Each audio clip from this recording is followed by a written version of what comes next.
Sky edge YouTube ಚಾನೆಲ್ಗೆ ನಿಮ್ಮೆಲ್ಲರಿಗೂ ಸ್ವಾಗತ. ಈ ದಿನದ ಪ್ರಚಲಿತ ಘಟನೆಗಳನ್ನು ಈ ವಿಡಿಯೋದಲ್ಲಿ ನೋಡೋಣ. ವಿಶ್ವಸಂಸ್ಥೆಯ ಪ್ರಧಾನ ಕಾರ್ಯದರ್ಶಿ ನೀಡುವ ಲಿಂಗ ಸಮಾನತೆ ಪ್ರತಿಪಾದಕ ಪ್ರಶಸ್ತಿ 2025ಕ್ಕೆ ಬೆಂಗಳೂರಿನವರಾದ ಭಾರತೀಯ ಸೇನಾಧಿಕಾರಿ ಮೇಜರ್ ಸ್ವಾತಿ ಶಾಂತಕುಮಾರ್ ಭಾಜನರಾಗಿದ್ದಾರೆ. ವಿಶ್ವಸಂಸ್ಥೆಯ ಪ್ರಧಾನ ಕಾರ್ಯದರ್ಶಿ ಆಂಟೋನಿಯೋ ಗುಟೆರಸ್ ಪ್ರಶಸ್ತಿಯನ್ನು ಘೋಷಿಸಿದರು.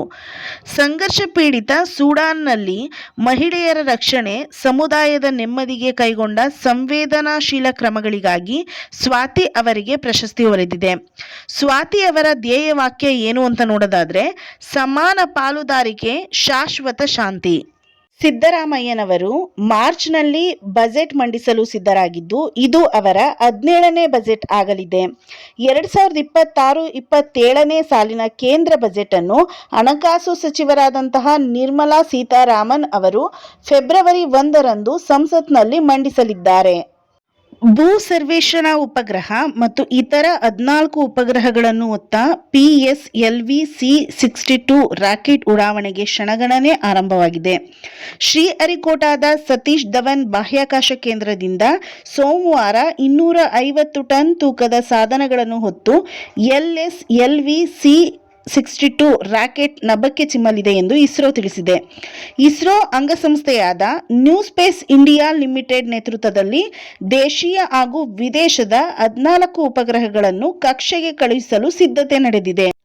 18 ವರ್ಷಗಳಿಂದ ನೆನೆಗುದಿಯಲ್ಲಿದ್ದಂತಹ 1600 ಮೆಗಾ ವ್ಯಾಟ್ ಸಾಮರ್ಥ್ಯದ ಗೋಧ್ನಾ ಶಾಖೋತ್ಪನ್ನ ವಿದ್ಯುತ್ ಯೋಜನೆಯನ್ನ Jindal south and west energy company ತೆಗೆದುಕೊಂಡಿದೆ.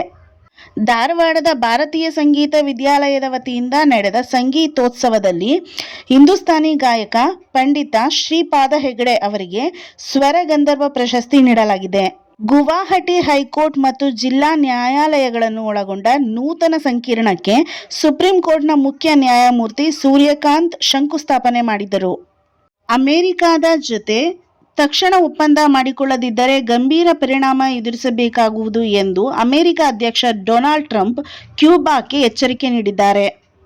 ಪಾಕಿಸ್ತಾನದ ಕಡೆಯಿಂದ ಜಮ್ಮು ಕಾಶ್ಮೀರದ ಸಾಂಬಾ, ರಜೌರಿ ಮತ್ತು ಪೂಂಚ್ ಜಿಲ್ಲೆಗಳಲ್ಲಿ ಅಂತಾರಾಷ್ಟ್ರೀಯ ಗಡಿ ಹಾಗೂ ಗಡಿ ನಿಯಂತ್ರಣ ರೇಖೆಯನ್ನು ದಾಟಿ ಪಾಕಿಸ್ತಾನದ ಡ್ರೋನ್ ಹಾರಾಟ ನಡೆಸಿವೆ ಎಂದು ಅಧಿಕಾರಿಗಳು ತಿಳಿಸಿದ್ದಾರೆ. ಅಗ್ರ ಶ್ರೇಯಾಂಕದ ಟೆನ್ನಿಸ್ ಆಟಗಾರ್ತಿ ಅರಿನಾ ಸಬಲೆಂಕಾ ಅವರು ನೇರ ಸೆಟ್ಗಳಲ್ಲಿ ಉಕ್ರೇನ್ನ ಮಾರ್ತಾ ಕೋಸ್ಟ್ಯೂಕ್ ಅವರನ್ನು ಮಣಿಸಿ 2ನೇ ಬಾರಿಗೆ ಬಿಸ್ಟೇನ್ ಇಂಟರ್ನ್ಯಾಷನಲ್ ಪ್ರಶಸ್ತಿ ಗೆದ್ದುಕೊಂಡಿದ್ದಾರೆ.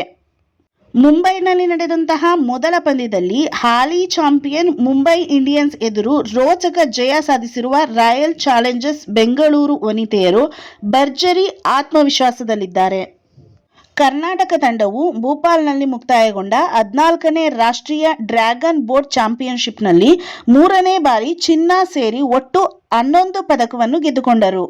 SG ಪೈಪರ್ಸ್ ತಂಡವು ಶೂಟೌಟ್ನಲ್ಲಿ 3-2ರಿಂದ ಬೆಂಗಾಲ್ ಟೈಗರ್ಸ್ ತಂಡವನ್ನು ಮಣಿಸಿ 2ನೇ ಆವೃತ್ತಿಯ ಮಹಿಳಾ ಹಾಕಿ ಇಂಡಿಯನ್ ಲೀಗ್ನಲ್ಲಿ ಪ್ರಶಸ್ತಿ ಪಡೆದಿವೆ. ಕಾಂಪಿಟೇಟಿವ್ ಎಕ್ಸಾಮ್ಗೆ ರಿಲೇಟೆಡ್ ಆಗಿರುವಂತಹ ಡೈಲಿ ಕರೆಂಟ್ ಅಫೇರ್ಸ್ನ ಈ ವಿಡಿಯೋದಲ್ಲಿ ಮಾಡ್ತಾ ಇದ್ದು, ದಯವಿಟ್ಟು ಯಾರ್ಯಾರು ಈ ವಿಡಿಯೋನ ನೋಡ್ತಾ ಇದ್ದೀರಾ ಸಬ್ಸ್ಕ್ರೈಬ್ ಆಗಿ ನಿಮ್ಮ ಫ್ರೆಂಡ್ ಸರ್ಕಲ್ಗೆ ಶೇರ್ ಮಾಡಿ. ಪ್ಲೀಸ್ ಸಪೋರ್ಟ್ ಮಾಡಿ, ಲೈಕ್ ಮಾಡಿ, ಶೇರ್ ಮಾಡಿ, ಸಬ್ಸ್ಕ್ರೈಬ್ ಮಾಡಿ. Thank you.